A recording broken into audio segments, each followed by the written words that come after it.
Welcome to Mark Pukita's Truth Bomb. I'm Mark Pukita.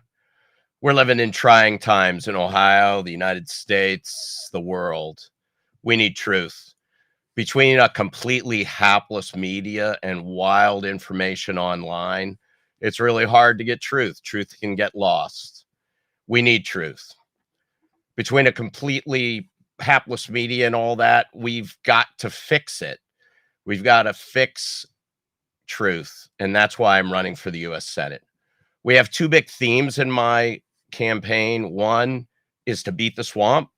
The other is to leave it better than we found it, meaning Ohio. Let's tackle both here on Mark Pukita's Truth Bomb. I'm not a politician. I felt called to run against Rob Portman before he dropped out, before he quit.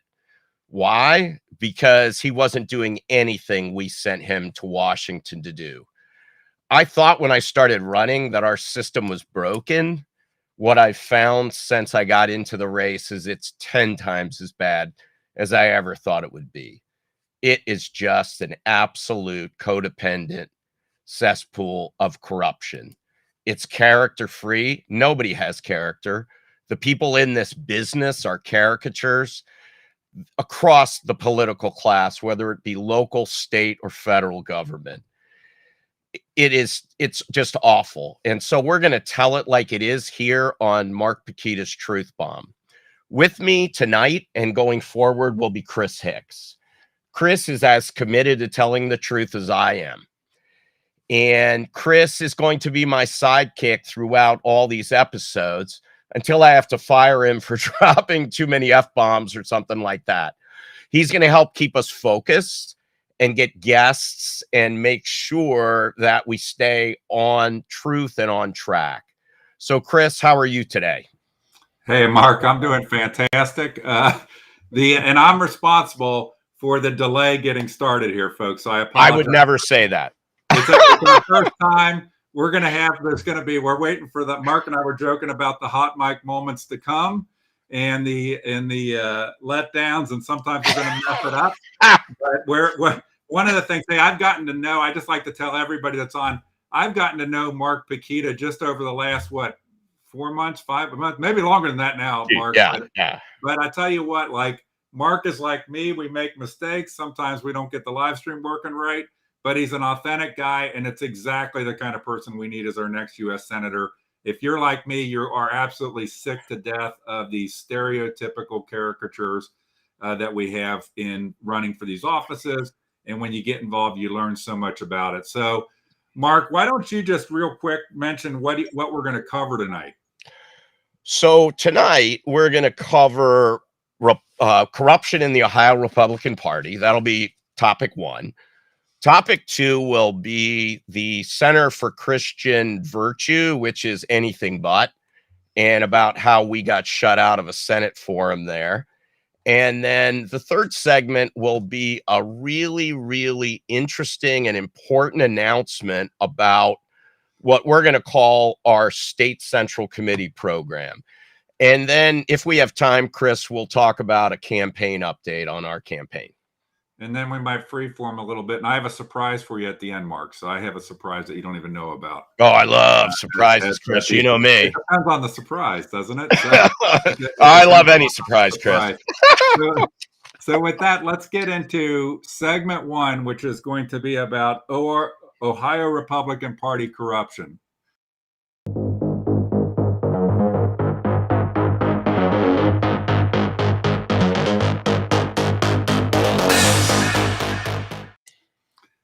So I'm going to play a clip from the September Ohio Republican Party meeting in Columbus. And then we're going to bring on 2 guest State Central Committee members to talk about what's been going on at our lovely Ohio Republican Party, the paragon of virtue that we all know it is. But let's take a listen to what happened at one of the things. And I think, Mark, on your site, there's the whole meeting and so forth for this. But just one of the things that happened during the Ohio Republican Party State Central Committee meeting in September. These are the people that govern the overall Republican Party for Ohio. Thank you, Jim. Well, Mark, let me just tell you that there is a cover-up going on And all of us have fiduciary responsibility related to making sure that we are not personally liable for these errors that are going on. And the board here is not performing its fiduciary responsibility. That's why we haven't had an audit for 16 or 20 years, even though the bylaws require an annual examination of the financial statements. So I'm going to bring on two State Central Committee guests we have with us tonight, Mark, which is Joanne Campbell and Laura Rosenberger. Joanne, I think you're from, I put it in here, you are from District, no, Laura is from District 10, and Joanne Campbell is from District 22. But what we're going to talk about here is Ohio Republican Party corrupt finances and corruption in the party. So how are you ladies doing tonight? Great. Thank you, Chris, and thank you, Mark, for providing this format for people to speak the truth. So help us when we jump in here. Mark and I were at the meeting. What's it all about? That gentleman's name is Mark Bainbridge, who's a member of the State Central Committee who was speaking. But why is he so upset? How could he possibly be so upset when we know that Republicans stand for nothing but virtue?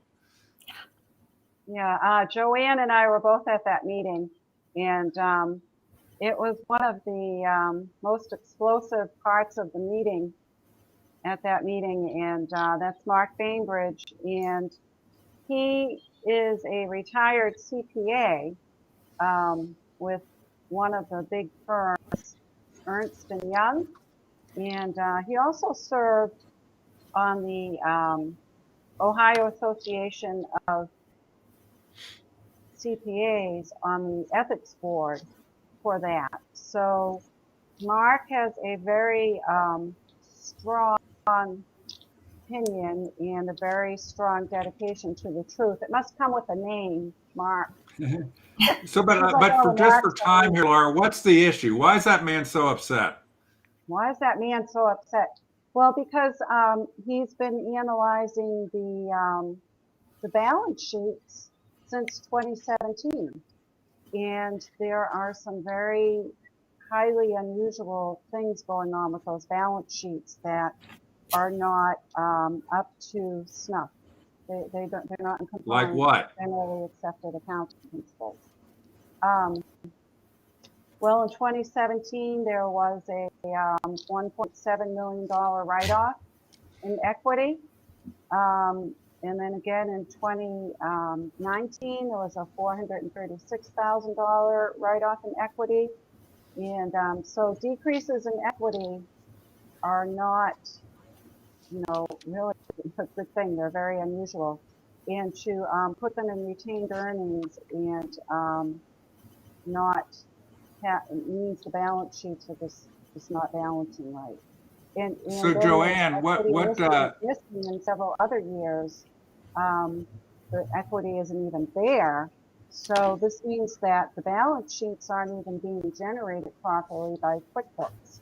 They're manually putting in every line. Okay, so Joanne, what QuickBooks, you've got it generated automatically. Okay, I got it, Laura. So we're going to give Joanne a chance to talk also. So Joanne, as a member also, I asked Laura the question, what's that man so upset about? Laura gave a technical description. Can you put that in layman's terms of what's that man so upset about? He's upset because we haven't had an audit in a very long time. There are very egregious discrepancies within our books. And the most disturbing part is that, at least for me personally, was when our own chairman would not even allow the audit and fiscal review committees to meet over this and talk about these discrepancies, like the $640,000 write-off that he made without telling anybody or getting approval, and other things. So the fact that even though these things occurred before his time in office, he continues to kind of sweep it under the rug and will not allow us to talk about these things. And we're supposed to be the governing board. It's upside down, in essence. Okay, can you highlight, I saw an article in the paper, maybe Joanne, can you highlight what, I saw a thing about property tax bills not unpaid. I think I've heard something about an SEC fine that not a lot of us knew about, or an FEC, Federal Elections Commission fine. Beyond what Laura raised as to the equity issues, some of the other things that are going on or that have come up. Sure. Some of the most disturbing things were the fact that he's been doling out money, direct expenditures, in-kind contributions to various campaigns without the endorsement approval of our committee. We've since told him to stop, cease and desist with that, but I believe it continues to this day. So he's violating bylaws. He's working unilaterally and without any oversight from us, the governing board. Okay, so kind of, Mark, you were at the meeting, this meeting that took place, so you firsthand seen what's happened. Yeah. Now, Joanne and Laura are very personally involved with it as part of the malcontents. What was your impression, or what kind of is your thought process around what you've seen at these meetings, specifically around the financial irregularities issues? So, Chris, I've seen copies of these financial statements, and while I'm not a CPA like Mark Bainbridge, and I'm not a public accounting audit partner, I've been reading financial statements for 30 years. And these statements, immediately, the issues jump out at you. And it's a $2 million issue, so it's not like it's rounding error. And what I heard were explanations from Bob Paduchik, as well as Dave Johnson, the treasurer of the Ohio Republican Party, that were absolutely absurd. They were lies. They literally each stood there for 20 minutes apiece and just lied about what's going on. Listen, the bylaws for the ORP say the ORP books, the Ohio Republican Party books, should be audited every year. There hasn't been an audit for 16 years. And Bob Paduchik, the chairman of the party, is fighting hammer and tong to keep those audits from being done. Now, I'm not suggesting that anybody put money in their pocket, but I think the voters would like to see where that money went. I believe it went inappropriately to candidates, but who knows? We need an audit to tell us, an outside independent audit. And it was a very cold room. 80% of those people there don't care about honesty, from my opinion, maybe more. They're Mike DeWine sycophants. They love just going along to get along. And the poor malcontents, as Bob Paduchik has called them, Laura Rosenberger, Joanne Campbell, Joe Miller, and others are just pariahs, even though all they're looking for is truth and honesty. It's a disgrace. It's a disgrace to be a Republican in Ohio, because clearly this is one of the most, if not the most, corrupt state Republican parties in the country. Well, and by the way, we have to get to the point where we treat the party like we would any other nonprofit or organization that is beholden to standards. We are 527. We're a political party, but we're 527. That doesn't mean we can, ignore the standards and just do this stuff. We need to hold our organizations to standards like we would any other cultural institution. Laura, your connection is really bad. So just try to, I guess, speak up a little bit. What I was saying is that, can you hear me now? Is that Go better? ahead. Okay. Was that it's time we treated this organization just like we would any institution, any other non-profit or cultural institution, with accounting standards that are acceptable and balance sheets that balance, audit every year like we're supposed to. And I was on the audit committee, and I've never seen anything like it before in my entire life. We should be having audits every year, And if it weren't for Mark Bainbridge, we wouldn't even come close to having an audit last year. He really had to Jim Timken into it. It didn't happen because of conflicts of interest, and the whole thing was just not handled properly. But we should be examining the treasurer's books every year and having an audit every year. And our balance sheets should be generated by QuickBooks, not manually plugged in. Okay. It's ridiculous. All right. So let me, by the way, I see some of the comments here, and I'm going to throw up, and I don't know the context that like this comment is meant, but it says, so basically you're saying you know how to read pay stubs. Thanks for clarifying. Got it. I think that kind of came in, Mark, when you were talking. I've personally been involved. We can do a report maybe in the next, I'll take some Ohio Election Commission video and talk about pay stubs of people working for the ORP, but I don't think you were talking about looking at pay stubs of people. I think that this is much more serious. But there are a lot of pay stub issues of resources not being properly reported and not being in-kinded, and I've personally been involved with them. Right. And I think I told Laura, you and Joanne about some of them. But one of the things that we got to fight here on a truth bomb is to not belittle the importance of a multi-million-dollar organization having faithful financial reporting and its leadership putting real value on faithful financial reporting. If a regular business did this, in which you were a shareholder and we're asked to be contributors of, this would not fly.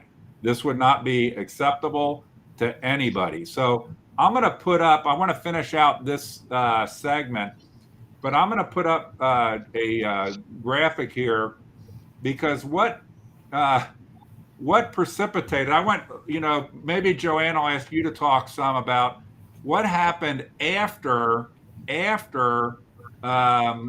this all came to fore in terms of, I saw in the paper that the ORP, when this problem with the property taxes came up, that they are redoubling their efforts on transparency, which I got a chuckle out of because I knew that behind the scenes, something very different was happening. And I put up a graphic here. Joanne, could you address what happened with the malcontents and the people who are actually fighting for transparency shortly after the September meeting? Right. Well, absolutely. Well, first of all, we were completely shut down. Our chairman did not acknowledge the fact that we had a lot of amended resolutions that we wanted to bring to the floor. He just completely ignored us. But after that September 10th meeting, we, the malcontents, myself and Laura and Mark and others, were kicked off of our committees. And I'm not on any committee. I used to be on the Endorsement Policy Review Committee. Laura was on the Audit Committee, a standing committee that only has 3 members. Mark was on the Fiscal Review, as well as Denise Verdi. And so it was very troubling that he did that. I've spoken with Bob at one time, I did, and he told me that that was something he was considering, but would definitely have input with the rest of the board. That absolutely did not occur. He kicked us off, and I believe that it was because he didn't want to hear anything from us, and he was punishing us for our inquisitiveness. Well, I think it's pretty well known, too, that the favored children of the insiders are Mike DeWine and Jane Timken. And obviously, any financial irregularities cast a shadow over Jane Timken's stewardship of the party as well. And do you think that it's just, I don't know, do you think that, to what degree do you think that any of that plays a role with endorsements coming up and an election season going on? Well, I've certainly heard that from the very beginning.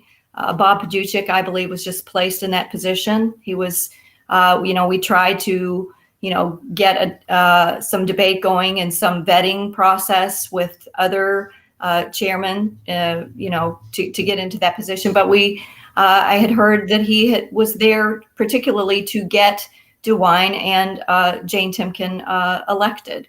So that is certainly the rumor. Okay. So you guys, I want to thank you guys for coming on with us and talking about these important issues. And I think for the people that had the comment about the pay stubs, I'm glad to talk about pay stubs with some actual stuff that's come up in the Ohio Election Committee about resources that were working without being reported and resources that weren't being properly in kind, which is a whole separate thing from the millions of dollars that are missing over the years. And I feel like sometimes in the political world, that there's politician types like to have crimes that can never be solved. And it's intentional at times to be unclear, vague, and to actually have systems in place that do not have adequate checks and balances, because then nobody can really be held accountable. And, about people putting money in their pocket, all I know is the former chair before Timken is under federal indictment right now, Matt Borges. So not everything is roses,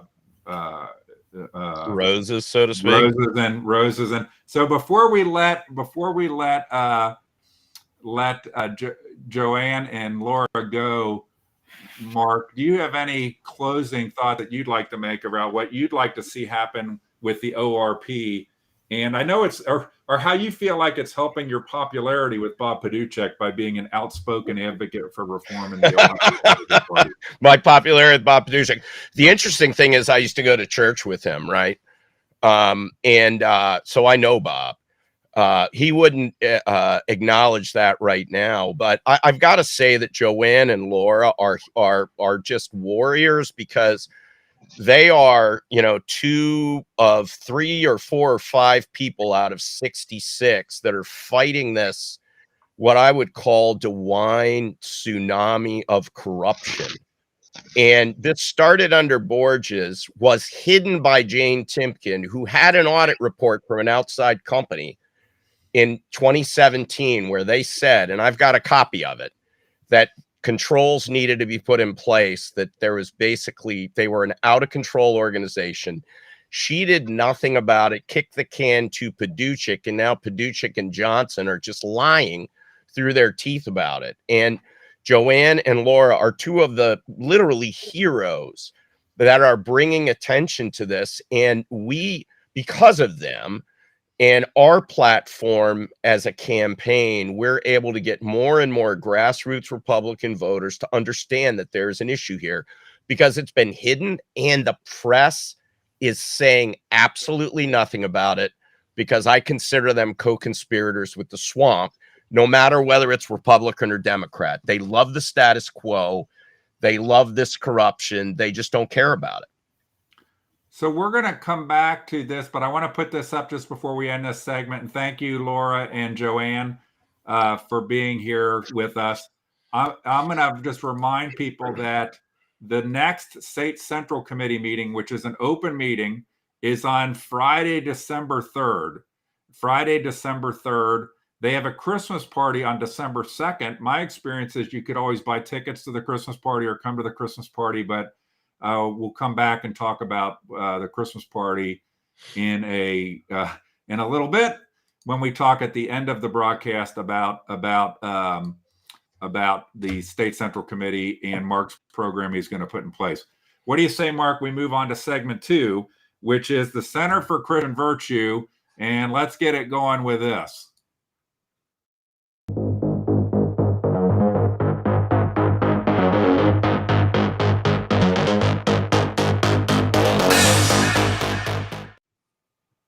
I just get a tingle when I see that.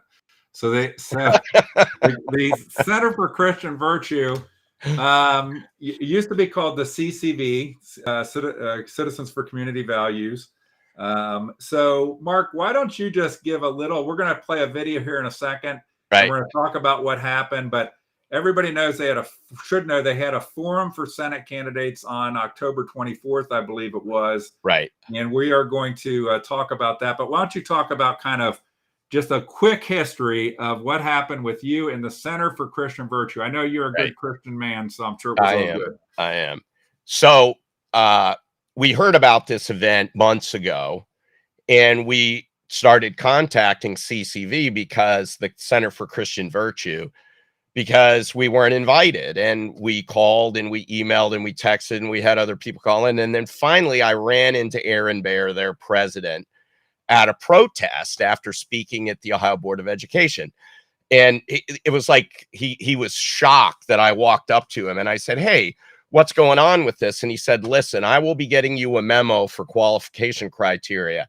And it took like over a week for that memo. And basically they rigged the game. They wouldn't allow us in, Chris. They gave us the information at the last minute before the FEC reporting cutoff on on September 30th, so we didn't get in. And that was rigged because I believe they just didn't want us to be there because we're an anti-establishment protest kind of campaign fighting the corruption in the Ohio Republican Party.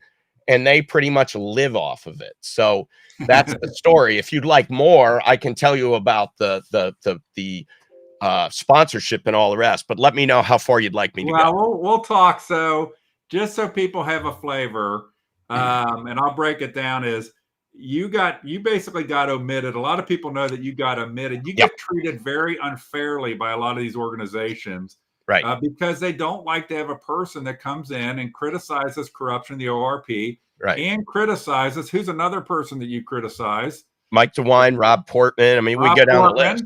Yeah. Right. So you're the only candidate to have entered the field running against Rob Portman before he dropped out. All these other people were good with Rob Portman. We'll play a video next time with Jane Timken talking about how important it is to get Rob Portman reelected. I think it was in December of last year. Right. Before he had dropped out. So, right. But you got told, there's a criteria. You didn't make the criteria, and you got given a memo that said why you didn't make the criteria, and the criteria were all financial. Right. And you could have made the criteria. Had you known the criteria, you could have, because politicians can just move money around between accounts. Right. It had to do with how much money's in your account, this kind of stuff. So I would have moved $1 million as a loan into my federal, election commission account, my campaign account. And then they only gave us a few days to do that. You don't just move $1 million over a weekend. It just doesn't happen. So they did it intentionally, but you can tell the rest of the story. Well, but they never gave you the memo till like over a month, basically a month later, but the memo that you had been disqualified on. Yeah. But here's what happened is why don't you talk about then, Mark, the Center for Christian Virtue, you then, because we're tenacious campaign and a lot of fun. We have a lot of fun. We screw up, and I'm going to get fired for a hot mic moment at some point in time. Right. And we get mad at each other. We had a,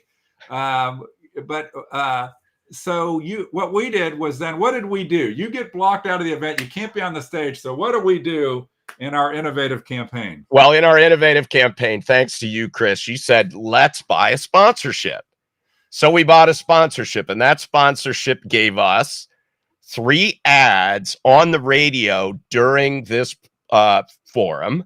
It gave us an ad in the handout, the program, and it also gave us a table where we could be at the event handing out our nifty bats and our policy cards and our other trinkets, which have been voted the best of any Senate candidate, by the way, Chris. Right. So so we were going to be there letting people know, that we were a viable campaign and that what our policies were.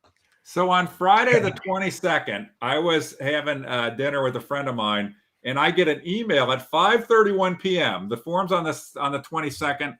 On the 24th. Forms on 24th. 5:31 p.m. on the 22nd, I get an email that Mark Pukita's sponsorship has been canceled in its entirety because Mark Pukita is an anti-Semite.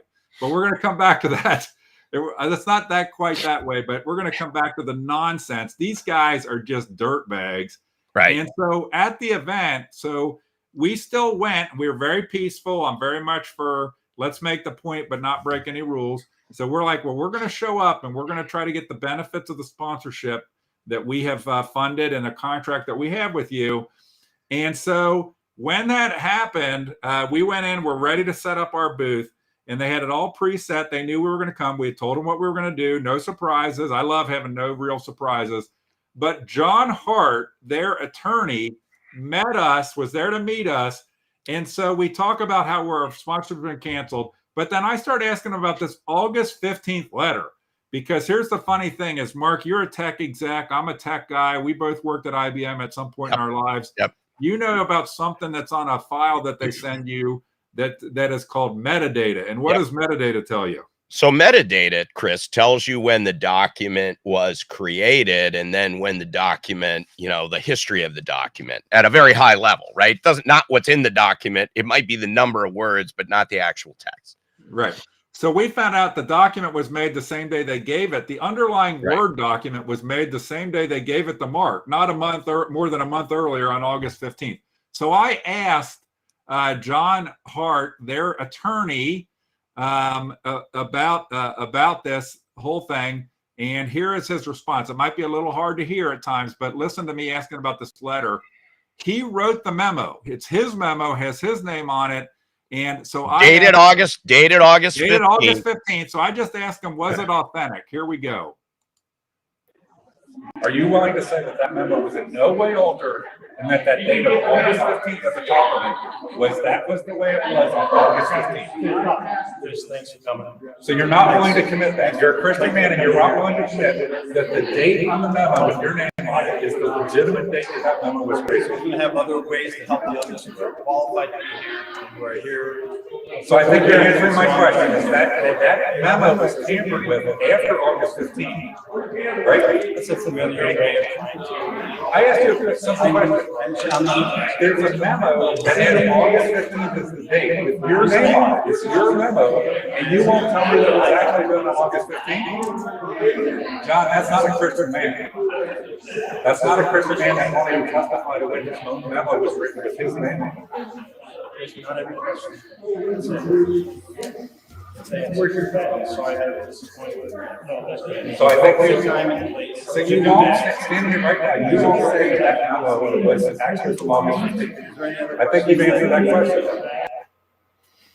So that was just, if you couldn't hear that, you know, it's a little hard to hear, but that is him repeatedly refusing to answer whether the memo that said August 15th that he wrote supposedly was actually from August 15th. And this is by the way, he's also connected with Cedarville, which I've known as being a respected Christian university, but I don't know if this is the kind of thing. Apparently there's the lawyer ethics and the Christian ethics, and sometimes they get confused when you're coming up with your fake memos to try to block Mark Pukita out of your event.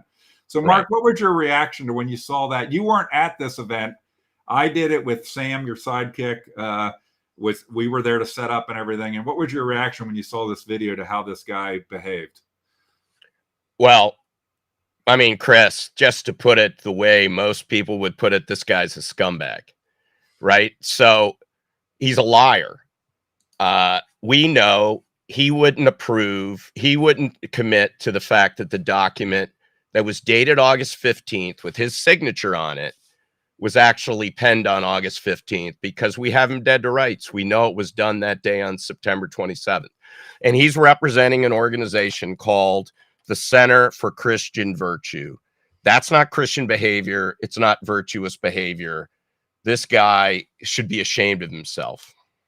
Now, when they said your sponsorship was revoked, they cited one of your radio ads, and Salem Media was their radio partner for this event. And they cited that because they were offended by one of your radio ads, your sponsorship was immediately revoked. Right. I'm going to play your radio ads real quick here.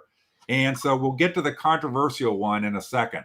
And so here's the first of the 3 radio ads that Mark Pukita had that actually were, if you listen to this, they were actually on the radio, which we'll talk about in a second.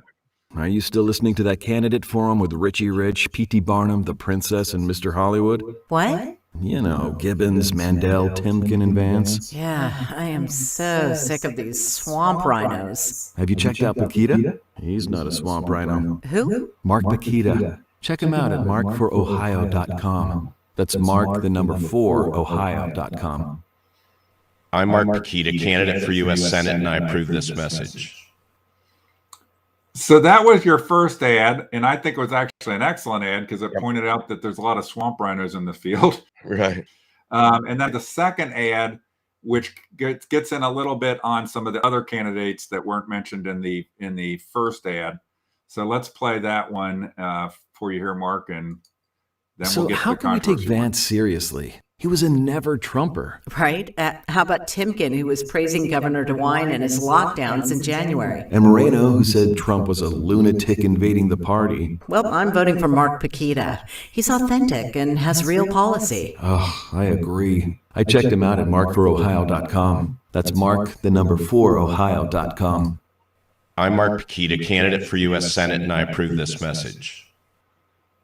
All right, so those ads are edgy. I think they're actually excellent ads to point up the differences and paint distinctions between you.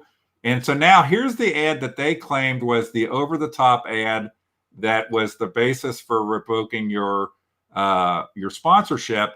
But by the way, remember, Salem Media still ran these ads. So, Yep. so they had it. We'll talk about that in a second. But here's the ad that was supposedly the problem ad. Are we seriously supposed to believe the most Christian values Senate candidate is Jewish? I am so sick of these phony caricatures. Oh, I agree.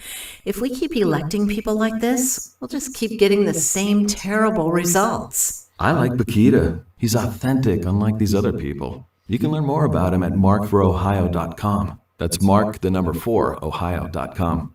I'm Mark Pukita, candidate for U.S. Senate, and I approve this message. All right, so that was the ad that pointed out Josh Mandel, and which I don't know how many people on this call, have gone to Josh Mandel events and so forth. But Mark, kind of what was the inspiration for that commercial and for kind of calling out Josh Mandel there as a phony? Well, Chris, as you know, because we've been to some of his events, Josh is running his campaign out of evangelical Christian churches, even though he's an Orthodox Jew. And it's funny because he talks about making decisions in Washington with the Bible in one hand and the Constitution in the other. And it really should be, I think, the Torah in one hand and the Bible in the other, or whatever book you've kind of sworn your soul to in terms of your religion. For example, if I went into a mosque and I said that I believe fervently in Islam, I would be looked at as a fraud, right? Because I'm a Christian. I haven't converted to the Islamic faith. Yet Josh seems to get away with it. And I just can't understand that, right? The same would be true if I went into a synagogue or a temple or a Buddhist house of prayer. I mean, it's stunning to me that people would fall for these fake caricatures. Well, let me play just real quick. This is actually from his closing remarks at the CCV forum. Okay. So this is actually part of his closing comments. When I go to Washington, I'm not going to listen to the Republican leaders. I'm going to use 2 documents as my guide. The Bible in one hand and the Constitution in the other. Now, nothing wrong. I'm a Christian, nothing wrong with that, but it just is odd that he has this thing. And I'm going to put some up. We're going to go the controversy here all the way because, it's not anti-Semitic to point out that a person who is Jewish is Jewish. That's not, it's insane. But we're going to come back. My best friend, 45 years, is Jewish, Charlie Saul. And it's the bizarre behavior of like a Pentecostal revival type campaign, when it's kind of like what's the liberals call it, like cultural appropriation or something like this, like religious appropriation. And it just seems odd because if you really believed, and I'm going to put this up here and I'll take responsibility, Mark, if it blows back on you, but if you really believe that that this is the in these things, well, then we all know what the Bible says in John 3:16. For God so loved the world that he gave his only begotten son, that whoever believes in him shall not perish, but have eternal life. And then it goes on, whoever believes in him is, for God did not send his son into the world to condemn the world, but to save the world through him. Whoever believes in him is not condemned, but whoever does not believe stands condemned already, because they have not believed in the name of God's one and only Son. And I wanted to throw that up there, just because it's to me, and I would like to hear you talk about it, Mark, is if Josh is so into the Bible and so into Christians, why doesn't Josh convert? Okay, so He believes, so he's going to govern with the Bible, but the number one key thing, I consider myself to be a passionate Christian. The number one key thing about being a Christian is that we are saved through acceptance of Jesus Christ as God's our Lord only and Son. Savior. Right. Okay? And that is the most fundamental teaching of Christianity to me. No matter what denomination you're from, if you don't accept Jesus Christ as the Son of God and your path to salvation, who died for your sins, it ain't happening for you. It just ain't going to happen. The Bible is the word. We understand that. But that fundamental salvation comes from Jesus Christ dying 3 days in the tomb and rising again on our behalf. That's fundamental in Christianity. And it's stunning to me that people are okay with this. They give him a pass. And I think this is the problem with politics in general and Republican politics specifically. People tell us who they are by their actions and their words, yet we don't listen to them. Right. And they're not held to account by the press. I mean, you know, at risk of my hot mic moment that gets me fired, is if Josh were an evangelical Pentecostal Christian and campaigning the way he is, the press would call him out more than they do now. Correct. Right. But it's weird. And I actually would encourage people to go to a Josh event if you've not been to a Josh event. Go to one of these Baptist church events that he does and just see what goes on, kind of what the tenor is. But it's just a very interesting, bizarre thing to me. And I appreciate, because I think that we've got to call out, and I think the main purpose of the ad, I think you're an unbelievable, I know I am an unbelievable supporter of Israel, an unbelievable supporter of peaceful pluralism of religions. Religious freedom is a key foundation of our country.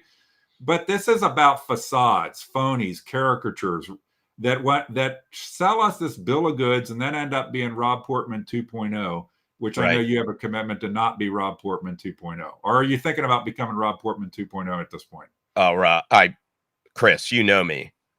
I would commit Harry Carey before I would be Rob Portman 2.0. That's just not going to happen, right? It's just not going to happen. So the CCV, Center for Christian Virtue, they have another debate coming up. I'm sure they'll try to control who can be in there. Hugh Hewitt should be ashamed of himself. Now, but Hugh Hewitt, I mean, let's think about Hugh Hewitt. He's the guy that he was the moderator. Donald Trump capped on him. Hugh Hewitt took the liberty of flying in from California to host a forum in Ohio. Sure, he was well paid for that.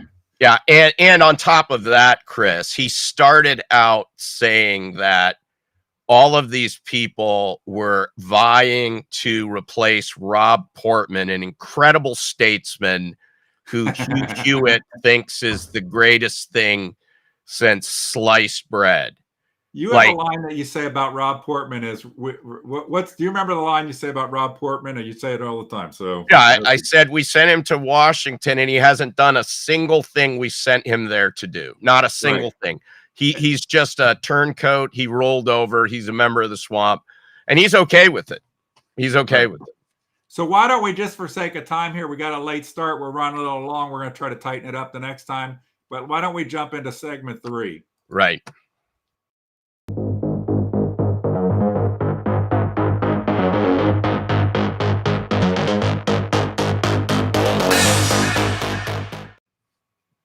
So in segment 3, what we want to talk about is the State Central Committee and your experience. You know, you were at the event. Was that the only State Central Committee meeting you've ever been at? Yep. Won't be the last, but that was the first live event I've been to. So since you're new to the political world, being that you've been a great business success, and God forbid we have actual people that have been have accomplished something. So we want created people jobs, that, are like these, these caricatures. You've probably learned a lot about the political process just in the last 6 months of both central committees at the county level and then also at the state level. So maybe just educate people a little bit of what is the State Central Committee and what do they do? Okay, so the State Central Committee is basically the governing body, the elected governing body for the Republican Party in a state, in this case, Ohio. There are 66 members. They come in pairs, 2 from each Senate district in Ohio, 1 male, 1 female. And they're elected in off presidential election years. So we have an election of State Central Committee members next May 3rd during the primary. And everybody has voted for these people, or they've had the opportunity to vote for them. but they're way down at the bottom of the ballot. And you probably look at the slate card and you decide, hey, I'm going to vote for these people. As it turns out, these people have become extremely important in terms of covering up the corruption in the Republican Party, because many of them are almost DeWine appointees and they just go along to get along. They're not representing voters. It's this top-down, we're going to tell voters what to do attitude versus having voters tell them what to do and they go represent the voters. So there's two things. There's county central committees and there's state central committee. And they're two separate things. They're elected. Most all state central committee members get elected to county central committees, but that's a separate thing they get elected to. Right. We'll talk about that. They appear on the ballot. You vote on them. I'm going to blow this up full screen just so everybody can see all of it. There are 33 districts. They correspond to Senate districts. There's 66 members. There's a male and female from each district. They're elected in the primary. And for running for office, you only need 5 signatures on a petition to qualify to run for state central committee. And Laura and Joanne are members of the state central committee now and putting up a good fight for trying to reform. But we need more people to get involved. These are the qualifications of office from Frank LaRosa's qualification of office book. You need to live in the district you're running for, and you need to fill out a petition with 5 signatures. You have to file by 4 p.m. on February 2nd, 2022, which is 90 days before the primary election. And you can get this, and I'll probably go back and put some links in the live streams for this so you can go look at these documents yourself. But people need to get more aware of this, and we need to get more people to stand up. So Bob Paduchek and Dave Johnson and these swamp people know that we're watching them. We are watching them. And we are going to try to do something. What I think is very exciting, Mark, is you're actually going to do more than that, and you want to help. Right. And so I put up here, how you're going to help and what you're going to do. Why don't you talk about what you're planning to do? Kind of on that theme of leave it better than you found it that we talked about. You found that this is something that people like you that have some means need to help with. But go ahead and talk about what you plan to do. So, Chris, I am so upset with having no representation for grassroots Republican voters on the state central committee. It's a rigged game. It's just a bunch of swamp rhinos. So we're going to target 10 to 15 districts, and we're going to do it in teams. So those 10 to 15 districts will end up having the majority of the members of the state central committee. We're going to take those 10 to 15 districts. They're going to be in teams of 2, a male and a female, right? We're going to get them to run as citizen candidates, and we're going to give them mail and other support. So we're going to pay for that out of my own personal pocket, not our campaign, my personal pocket. We are going to pay to promote them and get them elected to state central committee. So what we really need is people who say, I want to stand up and do it. You're going to have to be strong. You're going to have to understand the problems. You're going to have to be willing to speak out and, quite frankly, take a lot of slings and arrows like I am right now from the party. You've just got to think that the mission is more important than the effort. If you want to do it, you should find another person, if you can, to help build this team of a male and a female. So if you're female, find a guy. If you're a guy, find a female. Like a square dance. Exactly. Pick your partner round and round. And just email us at info@mark4ohio.com. That's info@mark4ohio.com. It's on the screen. And we'll start talking to you. We are going to vet these people. We want to make sure that the people we back have the highest probability of winning. We need people who are out of the mainstream establishment, nonsense, corrupt swamp, and who really want to make a change in the Ohio Republican Party. How'd I do? Okay. So I think that is a very exciting program that you're putting in place. And I think it's something that maybe there's some other people out there like you that have the means, that see how much this has all gone to crap, that wonder why it is. I just saw something today about Ron DeSantis, a bunch of anti-vaccine mandate bills and stuff like that and stuff in Florida, and why we have, Mark, this, maybe comment on, compare Ohio to Florida and, Right. Yeah, go ahead. we've talked about this, right? So Florida, we have a bigger supermajority in our General Assembly right now than Ron DeSantis has in his state legislature. But because we have a feckless, weak, Democrat, cowardly, I might have to fire myself if I keep going, Chris. Mike DeWine, we get nothing done. And because Mike DeWine controls 80 to 90% of our feckless, cowardly General Assembly, they get nothing done. And when they do, it's so watered down that it's meaningless. Look at 248. He decided House Bill 248 wasn't going to get passed, and it didn't. Right? Bob Cupp just absolutely trashed that. Right. And that is because of the swamp and Mike DeWine and this feckless General Assembly we have. Okay, so here's what I want to do, and I'm going to put this chart back up here, and then we're going to move on and close out the show and maybe talk for a couple of minutes of my surprise. We're going to do more of a campaign update on the next show. But the next meeting of the State Central Committee is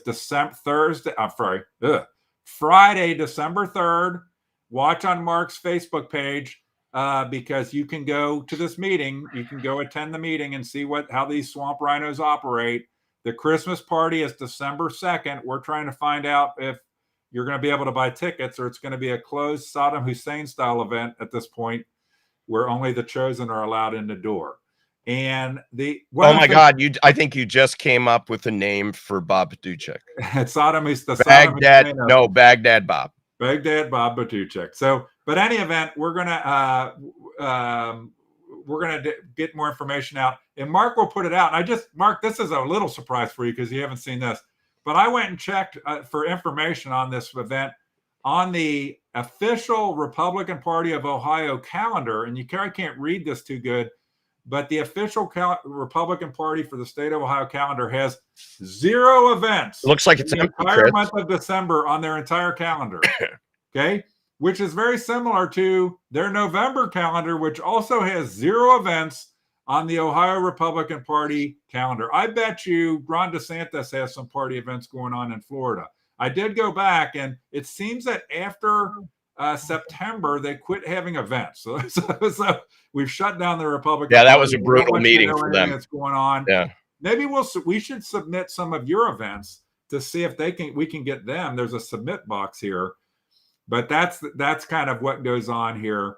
And so let's go because we're running short of time here. We're gonna do a little bit of what I call free form and talk about a few things relating to your campaign and kind of lump that together maybe for 3 or 4 minutes here, Mark, and then get done. Cool. Here. So let's go.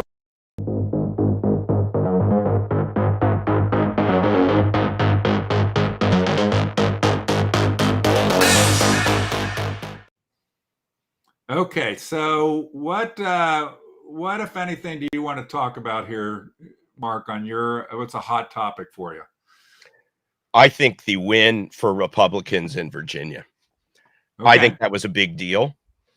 And even with what we probably all know was probably considerable Democrat voter fraud there, it was still an overwhelming win for Republicans.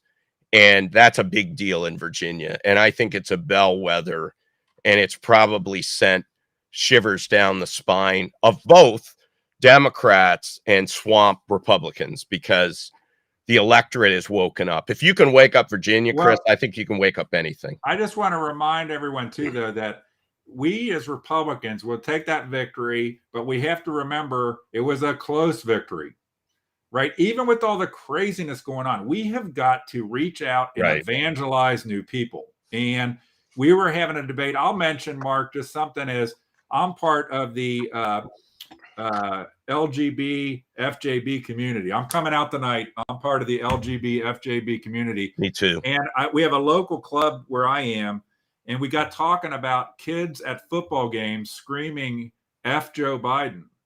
And some of the older people were concerned about this, was not, oh no, these kids can't be talking, yelling like this. And I have to remind us, and that as we're older people, I'm 56. I know you're a little older than me, Mark, but that our vernacular is not the same as young people. And if we have a situation where young people at college football games are screaming FJB out, we got to thank the Lord that we have a way to get engaged with these people, because we can't accept that we got a miracle win in Virginia. And because frankly, we should have got like an unbelievable win in Virginia based on the gun issues in Virginia, the school issues. But, so it's a great victory, but we need to redouble our efforts at evangelizing people as well. I want to put up something, Mark, that I saw on your Facebook page relating to, we like to have fun. You like to have fun with some of your competition. And what exactly is this? So that fine gentleman up at the top, who's a nice guy, Mike Gibbons, and Jeb Bush, a couple governors ago in Florida. And what's that all about? $10 million in Jeb 2016. What's kind of give me the lowdown on that? So Mike is one of my opponents. I know Mike. He just appears to not have much passion or energy about this campaign, and he appears to be letting his money do the work for him. In other words, while I'm going out to events 2 or 3 a day at times, Mike seems to be putting ads up around the state and thinking that they're going to do the job for him. I don't think that that's going to work, but that's his strategy. Who am I to question his strategy? I'm sure he questions mine, but he just doesn't seem to have the passion. It's almost like some events we're at, it's like he's falling asleep. He just wants to be out of there. And speaking of that, here is a picture of Mr. Gibbons at an event, sitting there. And I don't it's good-natured fun here. We're not meaning to be brutal on people, and I would love to see these people. I challenge your opposition to do show pictures of you asleep. If anything, they're going to show you being doing too many things. No, they're going to show me from the back my bald head all at one time, and versus asleep at an event, or my bald head, Chris. So or the bald head leaning into the camera thing. So that's. But I'm fine with that. We got to have a little fun. Yes, absolutely, and we're going to have more fun. Maybe we'll leave more time next time for just free forming about what's going on with the campaigns. And I do have a surprise, and I've seen some comments, people coming by here about, yes, we're going to have criteria for State Central Committee. We'll have, when we do it too, we'll have education. We'll invite people to education as to how it works, how you get involved, and all that kind of stuff. Because we've got to change this. Maybe we even do that, Mark, for central committees or just county central committees. So at least they're all different. So they're all different, but everybody'd have an understanding, because people don't realize how important these things are and how freaking full of swamp rhinos a lot of them are. I saw some comments from people that, that have been involved in the committee, the committees that know that, your outsider types that know that, and they fight the good fight. And I think people need somebody like you to help them. Chris, all right. Why don't you explain that LGB FJB coming out? Some people are confused. Brandon F. Joe Biden. Yeah. Let's go Brandon F. Joe Biden. We're part of the LGB FJB community, and we're proud of it. Don't worry. Don't worry. There's only 2 sexes, and gender is not. Hey, we don't. What's funny too is I think that I'm like you, is that we live in a free country and people can do what they want. Okay. If you want to wear a mask, if you don't want to wear a mask, if you want to get vaxxed, if you don't want to get vaxxed, if you want to be dressed this way or this way, that's your, you do whatever you want type of thing. And I think you're good with that. I'm good with that. We're not good with the forcing things on people, like forcing you to get a vax, forcing you to wear a mask, forcing you to do this. Is that a pretty good characterization of your views? Yeah. I mean, I totally agree with that. If you want to be vaxxed, great. Don't expect me to be vaxxed. Or if I want to wear a mask and you don't expect me. Let's all just do our own thing like we have for 200 years. So I'm going to close us out with a few things. I'm going to hold up here I'm going to hold up here and I'm going to put myself full screen here, Mark, so everybody can see this. This is a world famous Mark Pukita wooden mini bat. That's a prized possession at campaign events. It comes with this literature card. It's a real mini bat, so you can have fun with it around your house. And so that's a world famous Mark Pukita mini bat. And we are, what we're going to do that's very exciting. And Mark, this is the surprise for you. For the kids and so people, we now have the world, soon to be world famous. Oh my Mark gosh. Pukita blow up mini bat. So this is a lot. I hit my caps lock here or something on my keyboard here. So with the bat. See, I'm very glad I hit the keyboard with a rubber mini bat. So these are going to be available to people. Those are awesome.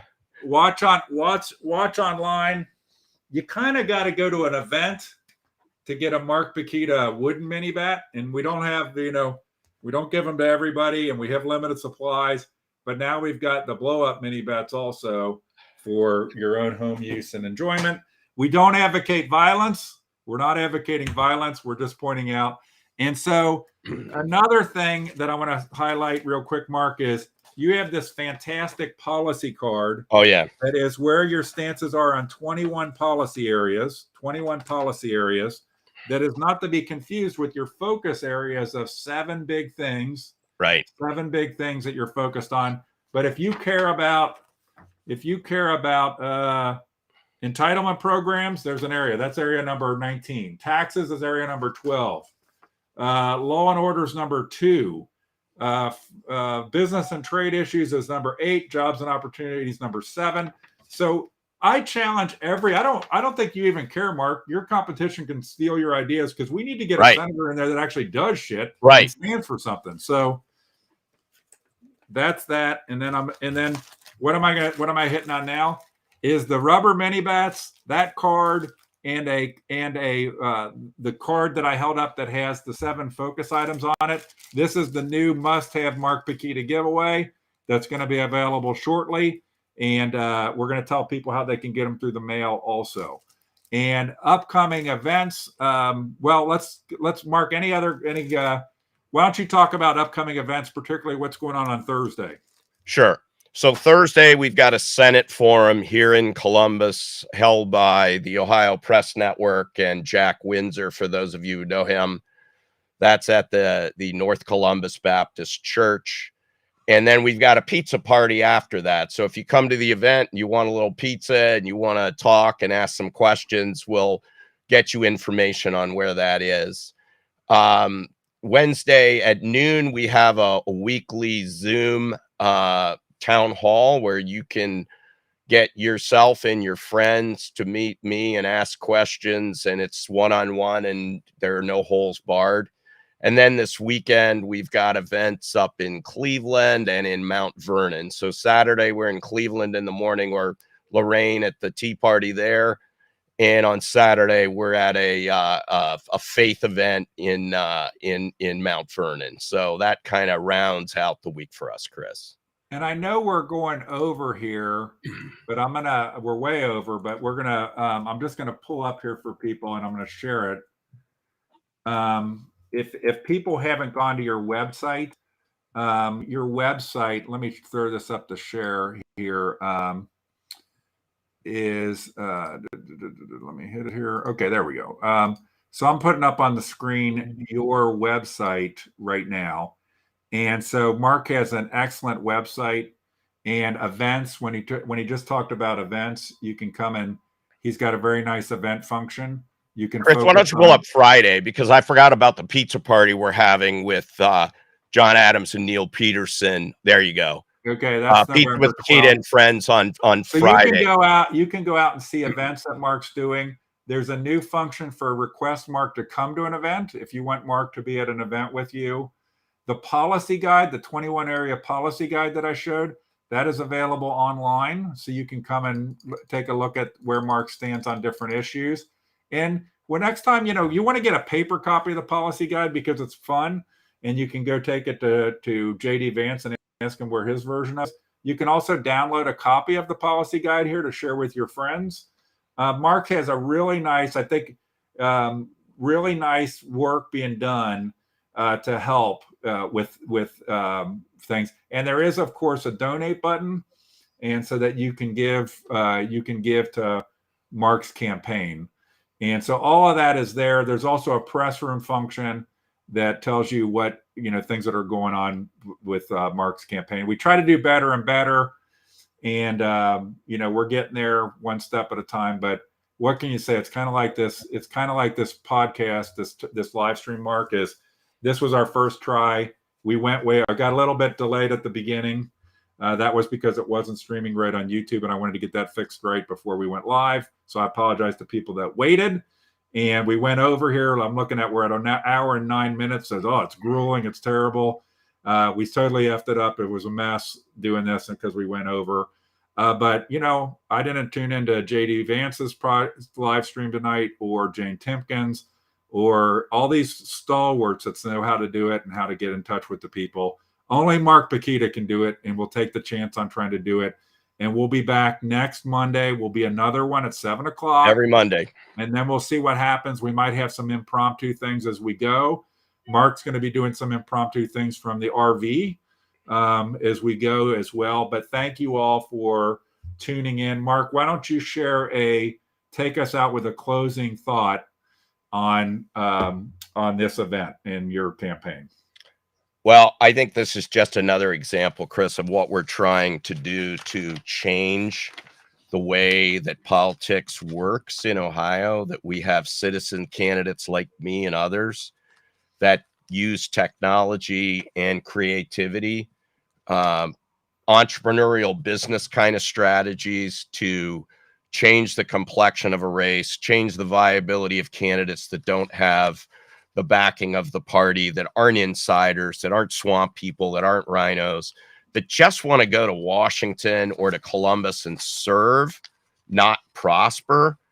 And I think the only way we're going to do it is by doing creative things like this. And I've got to thank you, Chris, and your lovely wife, BJ, who is an amazing graphic artist, for putting this all together, both technically and aesthetically. It's amazing. And I want to thank all the people who took the time to spend an hour with us. It's truly humbling to me. I'm honored that they did it. And I'm humbled by the fact that we're getting the kind of traction that we are.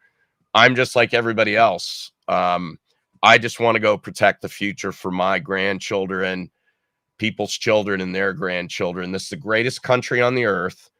We're the least racist, we're the most generous, we're the most compassionate, we're the last stand between where we are with freedom and liberty and tyranny and socialism and communism. And so we've got to get this right, and we've especially got to get it right on May 3rd. And we got to get a lot of truth out there. And I did it. I didn't F-bomb one time, so I'm not fired today. And I don't think I had any hot mic moments. There was an S word, but we're not going to count that. So anyway, thank you all for joining. Come back next week and tell your friends.